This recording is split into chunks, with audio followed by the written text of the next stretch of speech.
Hey, it's Craig. I just wanted to let you know that you can listen to Canadian History X early and ad-free on Amazon Music, included with Prime. Hey everyone, Craig Baird here. Before I begin today's story, I want to take a moment and ask that you check me out on Patreon at www.patreon.com/CanadaEHX. There are several tiers with great benefits, from ad-free content to t-shirts and other cool stuff. And if you're a fan of Canadian History X, make sure you check out my other shows, From John to Justin and Canada, A Yearly Journey. And don't forget, you can also donate directly to the show at www.canadaehx.com. It helps keep this show going. All right, on with the show. A listener's note. The following episode contains coarse language, adult themes, and content of a violent and disturbing nature, and may not be suitable for everyone. Listener discretion is advised. The American Revolutionary War took place from 1775 to 1783. During that time, 3,000 black loyalists fled New York for Nova Scotia. Upon arrival, they were given freedom, land, and supplies by the British. Nearly all of the black loyalists had been enslaved at one point, and some were still enslaved when they arrived in Nova Scotia. Among the 3,000 new settlers were a man and woman. Unfortunately, they're unnamed, and we don't know much about them. They could have brought a family with them, or maybe hadn't met yet. But eventually this couple had children, and more than a century later, their offspring seemed to excel at everything they did. Among the children was a young girl who had a voice that could only be described as angelic. Her name? It was Portia White. I'm Craig Baird, and this is Canadian History X. When you think of incredible Canadian musical talent, you may list off Rush, Joni Mitchell, Oscar Peterson, Neil Young, Gordon Lightfoot, Justin Bieber, even Celine Dion. These names became synonymous with Canadian talent over the 20th century. But what about Portia White? Sound familiar? If you haven't heard of her, you're not alone. Today she is little known outside of certain circles and the province of Nova Scotia. But during her heyday, she was arguably one of the best singers on the entire planet. When Neil Young and Joni Mitchell were toddlers battling polio, she was wowing audiences with her unbelievable singing ability. When Oscar Peterson was tickling the ivories in clubs in Montreal, she was becoming the first Black Canadian concert singer to achieve international fame. And by the time Joni Mitchell released her debut album, Song to a Seagull, in 1968, Portia White was already gone. Her musical career was brief, but highly influential, and the path she carved allowed countless other Canadian singers to follow. Portia White's story begins on June 24, 1911 in Truro, Nova Scotia. She was born the third of 13 children to William and Dora White and was named for the character of Portia in The Merchant of Venice. In the play, Portia achieves her goal of marrying the suitor of her choice through her determination, grace, and intelligence. Achieving something through determination would be exactly what Portia would eventually do. She would go on to say, "First you dream, then you lace up your boots." Determination was something of a family trait. William, Portia's father, had already made a name for himself locally when she was born. He was the son of formerly enslaved peoples in Virginia and came to Nova Scotia in 1900 when he saw the province as a place where he could prosper. And while racism and segregation was a reality, there were more opportunities for him in Nova Scotia than in Virginia. And he made the most of it. He became the second Black Canadian to attend Acadia University and the first to graduate with a doctorate in divinity. He was also the first to see the budding singing talent in Portia. By the time she was 6, his daughter was singing in the church, which was something William encouraged, but not forced, because Portia adored singing. She said decades later, "No one ever told me to sing. I was born singing." She told her father that she wanted to sing, not just sometimes, but to make a living singing. By the mid-1910s, the family had moved to Africville. The small community next to Halifax was home to many Black Canadians, and despite being right next to Halifax, it was denied basic infrastructure such as roads, water, and sewage. The city used the area as an industrial site and placed the municipal landfill right next to Africville. The community was eventually bulldozed by Halifax in the 1960s, forcing its residents to find new homes. Meanwhile, this was a thriving community home to many famous Black Canadians, including boxer George Dixon, activist Eddie Carvery, artist Edith Hester MacDonald Brown, and of course, the subject of our story, Portia White.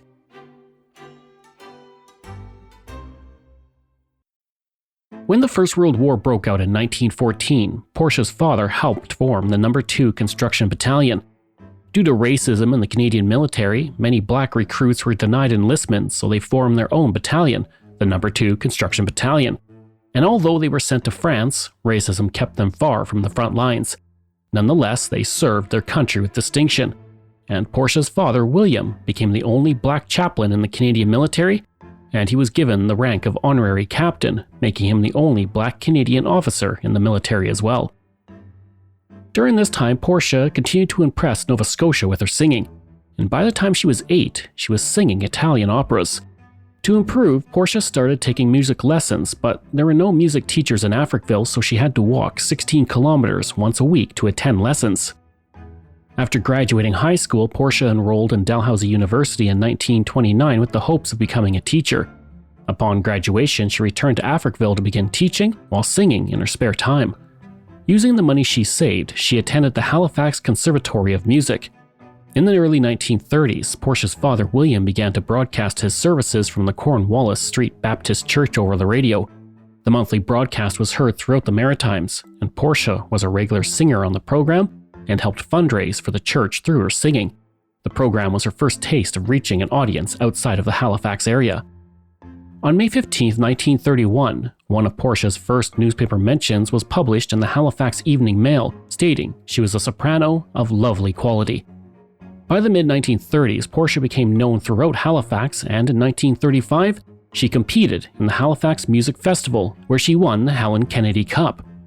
Now, in my research for this episode, I attempted to find out who Helen Kennedy was, but I came up empty-handed. She was likely someone involved with the festival at some point, and if you're a listener with details on this, well, please reach out and let me know. Regardless, amid Portia's growing success, tragedy struck. On September 9, 1936, her beloved father, William, died of cancer. She said, "The finest, bravest man I ever knew, my father, was not there to see the silver cup on my mantelpiece." The silver cup Portia mentioned would become a permanent fixture because she won the Helen Kennedy Cup again in 1937 and repeated in 1938. When event organizers gave her the cup to keep, she said, "They gave me a boost." Little did she know that a chance occurrence shortly after would alter the rest of her career. Pivotal to Portia's future was Ernesto Vinci.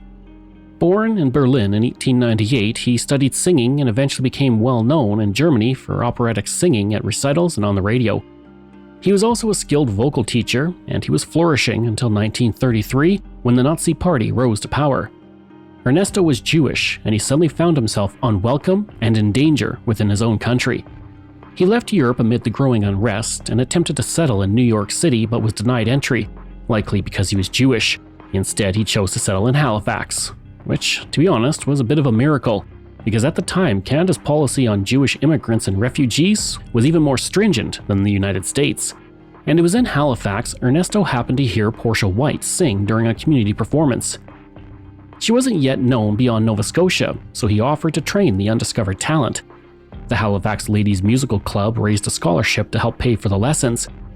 Under Ernesto's tutelage, he began to instruct her to sing deeper, where he felt her voice was better suited. And with the training, Portia's singing improved, and on August 1st, 1939, she booked a performance at the Halifax Conservatory Hall. And at that performance was a woman on vacation from Toronto, and this woman would take Portia's legacy from renowned to immortal. Edith Reed was the principal of a private girls' school in Toronto. She was visiting Halifax when she caught Portia's performance and immediately recognized her as a once-in-a-generation talent. Edith offered to help get Portia's name across Canada, and she quickly arranged a performance outside of Halifax. Meanwhile, Portia was still working as a teacher and devoted most of her spare time to linguistic studies. Along with singing, Portia mastered 3 languages, French, German, and Italian, which helped her sing in those languages. She also began to perform at Acadia University and Mount Allison University. And as the momentum grew, Edith and Ernesto supported and pushed Portia for more, and their efforts were successful when she made her national debut as a singer at the Eaton Auditorium in Toronto on November 7, 1941. The performance was a triumph. The Globe and Mail said she sang with a pungent expression and beauty of utterance. The Evening Telegram called her voice a gift from heaven. Portia was called the Canadian Marian Anderson, referencing the celebrated American singer who became one of the most important African American singers in the United States from 1925 to 1965. The performance also brought Portia her first singing contract. She said, "I really made my debut here in Toronto when I sang in November 1941. It was my fourth professional engagement, but it was my first big city. The next day I received a contract. I always feel it was Toronto which discovered me." Portia finally quit her teaching job, and from this point on, nothing would ever be the same. She was on a meteoric rise and was about to make the dream she shared with her father come true. She was going to make a living singing. On January 29, 1943, Portia White gave her first concert in Ottawa, wowing critics who were impressed with her voice, the Ottawa Journal wrote. The first concert of Portia White in the capital city of her own country provided the audience one of the great artistic expressions that are all too rare in a lifetime. Word quickly spread about the talented singer, and within a few days she was singing at Rideau Hall for the Governor General and Princess Alice, Prince Philip's mother. Her son would go on to become Queen Elizabeth II's husband. Portia then traveled to Regina, where the Regina Leader Post stated that listening to Portia White was like encountering some elemental force. Unfortunately, an experience in the city was less than pleasant. After her show, she attempted to stay in a room at the Regina Hotel but was refused entry because of the color of her skin. Upon hearing this, Edith McNabb, the wife of the Lieutenant Governor Peter McNabb, sent an official car and provided Portia with a room in Government House. The members of the Regina Musical Women's Club also actively campaigned to end such discrimination in the city. Years later, when Portia returned to the city to sing, the Regina Hotel gave her a red carpet treatment where they had previously denied her. But racism wasn't new for Portia, and she encountered oppression often. During future tours in the United States, she was denied entry to some venues, and finding accommodations could be difficult. She was also once told she was not allowed to enter the neighborhood where she owned a house and lived. As much as society tried to challenge her, though, she persevered in achieving her dream. And despite Nova Scotia's history of segregation and racism, the province went full force in its support of Portia and helped raise her profile. In 1944, the Nova Scotia Talent Trust was created to enable Portia to focus on her career. The trust was formed by the Mayor of Halifax, John Edward Lloyd, the Lieutenant Governor of Nova Scotia, Henry Ernest Kendall, and Ernesto Vinci, and several other prominent citizens. And this trust allowed Portia to focus completely on singing while giving her the funds needed to travel outside the province and Canada for performances. They also presented her with a white fox cape for her performances. The trust came at the perfect time because Portia was about to stage the most important performance of her entire career. On March 13, 1944, she became the first Canadian to perform at New York's Town Hall. Built in 1921, this building quickly became a top venue in New York City, and had seen speeches by presidents and performances by icons such as the Von Trapp family, Marian Anderson, Charlie Parker, Dizzy Gillespie, and others.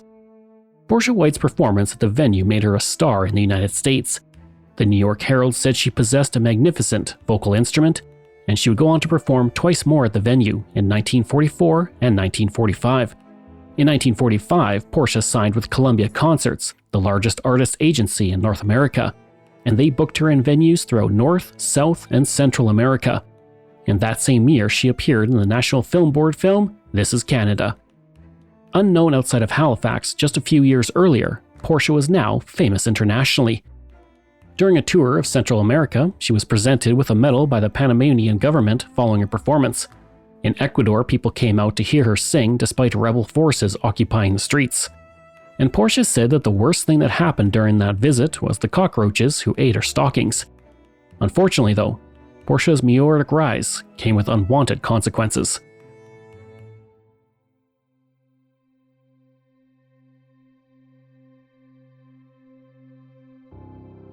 Upon her return from South America in 1946, she began to experience vocal problems and had to take the next year off. The touring schedule was too strenuous, and she was not giving herself time to recover between performances. The woman who lived to sing was now restricted from singing for her own health. But after some rest, she toured the Maritimes, Switzerland, and France in 1948, but then needed surgery to deal with ongoing vocal problems.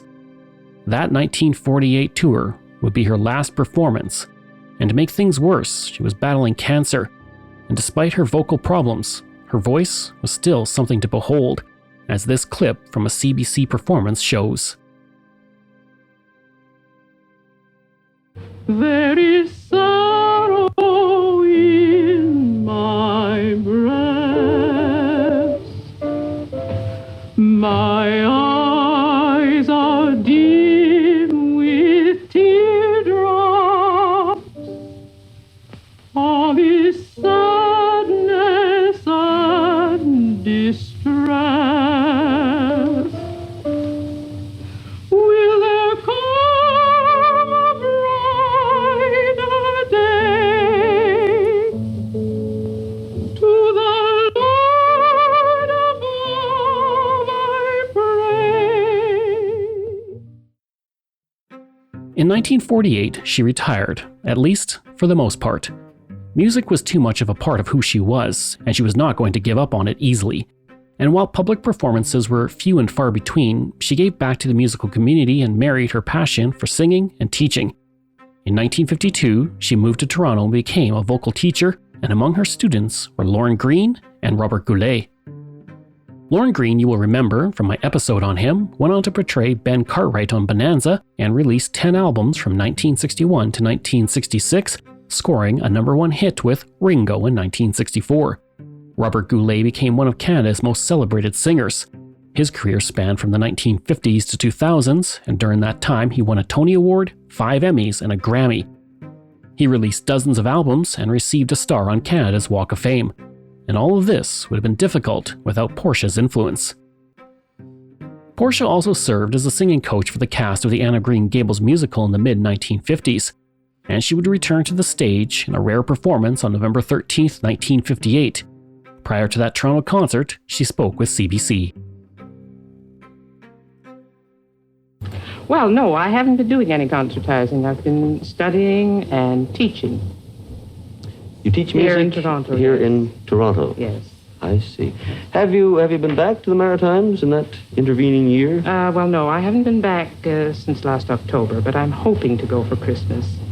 I get so homesick every Christmas that I just like to go back to Halifax this year. I was wondering, I get sort of pangs of nostalgia, not even a native Maritimer. I was wondering what would happen to you. Were you born in Halifax? You grew up there, but were you born? I grew up in Halifax, but I was born in Truro, which is 60 miles from Halifax. Oh.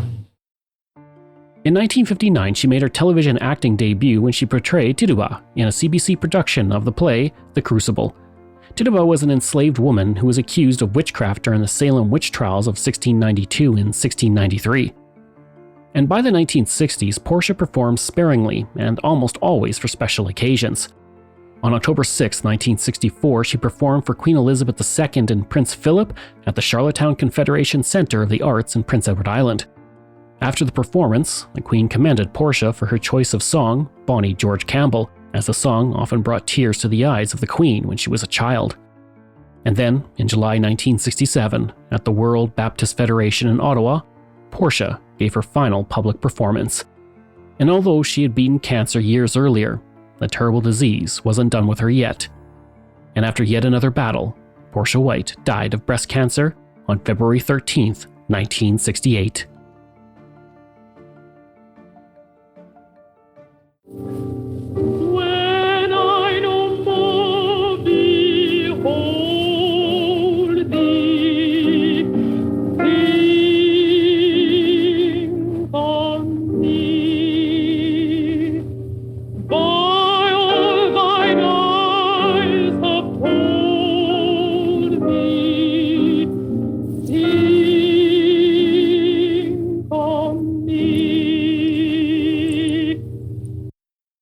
Although she left no studio recordings, her voice and legacy can be heard through many recorded concerts. And since her death, her legend has only grown. In 1995, she was declared a person of national historic significance by the Government of Canada. 4 years later, in 1999, a stamp was issued in her honor by Canada Post. In 1998, the Nova Scotia Arts Council created the Portia White Prize, awarded annually to an artist in the province. 2016, Portia was considered for the $10 note but lost to another black woman from Nova Scotia, Viola Desmond. In 2021, the province formed a scholarship to honor Portia White and help others achieve their musical goals. Today, a portrait of Portia White hangs at Government House in Nova Scotia.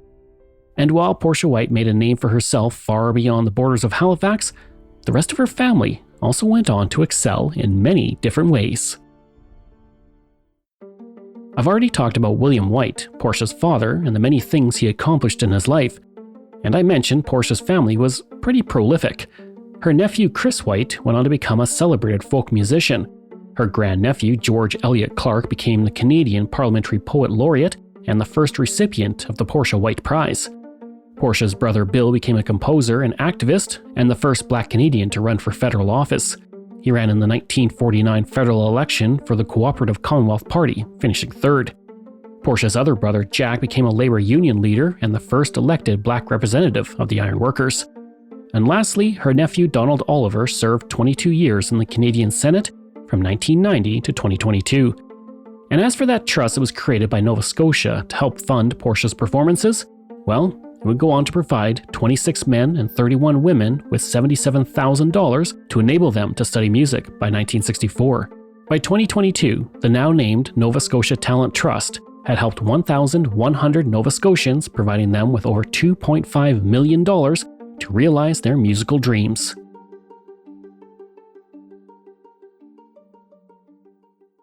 I hope you enjoyed that episode and our look at Portia White. Next week, we're looking at Ella Cora Hind.